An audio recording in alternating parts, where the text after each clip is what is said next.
Good morning. जय हिंद बच्चों।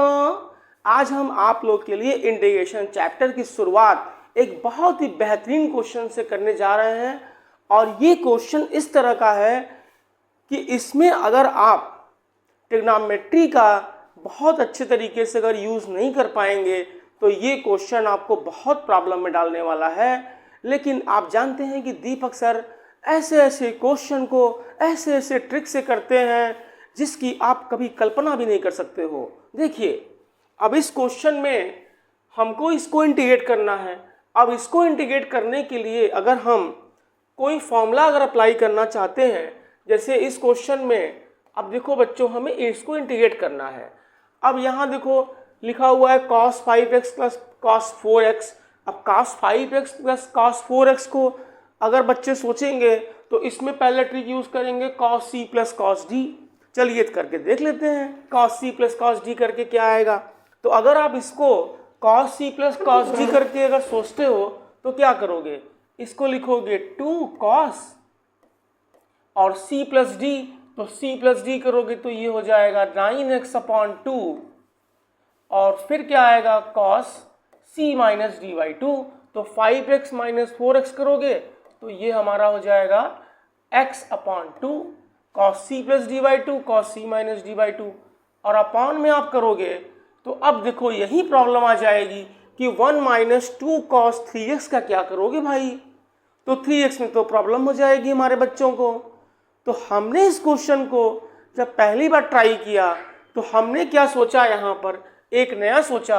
हो सकता है कि कुछ बच्चे ऐसा भी सोच लें, क्योंकि हम भी तो एक बच्चे ही हैं। देखिए, तो इसको हम करेंगे क्या, यहाँ से cos 3x जो यहाँ लिखा हुआ है इसको ब्रेक कर दो बाई 2 के फॉर्मूले से। तो ये हो जाता है 2 cos स्क्वायर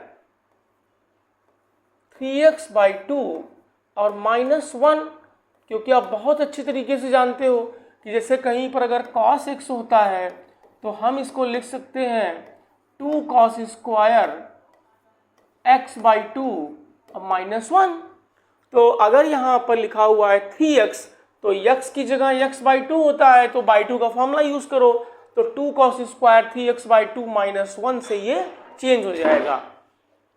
अब इसके बाद बच्चों मैं क्या करूँगा, यहाँ पर इसको मैं न्यूमरेटर को एज इट इज़ रहने देता हूँ और इसको मैं नहीं चेंज करता हूँ, ठीक है। देखिए, तो ये इसको हमने लिखा 2 cos 9x बाई 2 और ये हो गया मेरा cos x बाई 2 और ये हमारा dx है। इसको छोड़ दो यहाँ से और इसको थोड़ा सा अपॉन में और चेंज करो तो ये आएगा -2 और ये 1 मिल करके +2 हो जाएगा और 2 और 1 मिल करके 3 हो गया।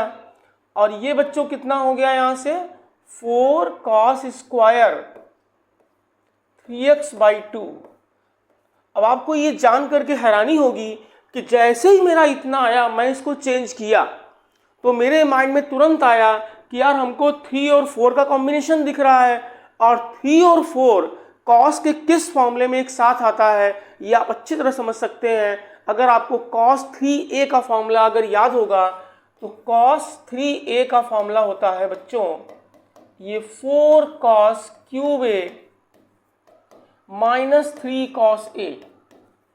4 और 3 कहीं पर भी आए और एक में क्यूब दिखे और एक में कुछ ना दिखे, मतलब सिर्फ पावर 1 दिखे, तो यहाँ पर मैं जब देखा इसको तो हमें इसमें इस क्वेश्चन में ये समझ में आया कि अगर यहाँ पर अगर एक cos 3x बाई 2 से अगर मल्टीप्लाई कर दिया जाए और डिवाइड कर दिया जाए तो शायद मेरा काम बन सकता है।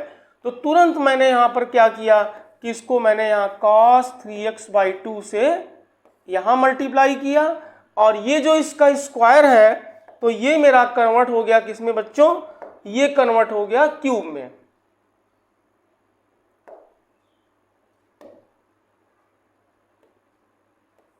ये देखिए यहाँ से cos ये क्यूब 3x बाई 2 हो गया, ओके। और यहाँ भी आप cos 3x बाई 2 से मल्टीप्लाई कर दो तो फिर देखो इसकी कहानी थोड़ी सी अलग हो गई। अब ये बन गया यहाँ से मेरा 2 cos 9x बाई 2 और ये हो गया cos x/2 और ये हो गया cos 3x/2 और ये dx और अपॉन में क्या आएगा बच्चों यहाँ पर ये माइनस, अगर हम इसमें से कॉमन ले लेते हैं तो ये cos 3a के फॉर्मूले से 3 3 जा 9 cos 9x/2 आ गया। और आप समझ लीजिए जैसे ही इतना आया मैं इतना उत्साहित हो गया कि यार ये तो मेरा जो ट्रिक था वो बहुत ही काम का था।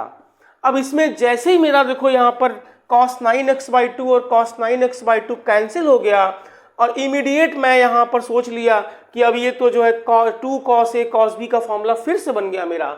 और इसको हम बिना किसी देरी के हमने इसको तुरंत क्या किया, इसको ऑपरेट किया 2 cos a cos b के फॉर्मूले से और ये नेगेटिव को हमने बाहर किया और ये 2 cos a cos b इसको लिख लो अच्छा एक बार 2 cos, तो a हमेशा बड़े वाले एंगल को लेट कर लेते हैं तो ये 3x/2 हो गया और ये बच्चों क्या हो गया cos यहाँ से x/2 हो गया और ये dx हो गया और इसके डिनोमिनेटर में सब कुछ साफ हो गया।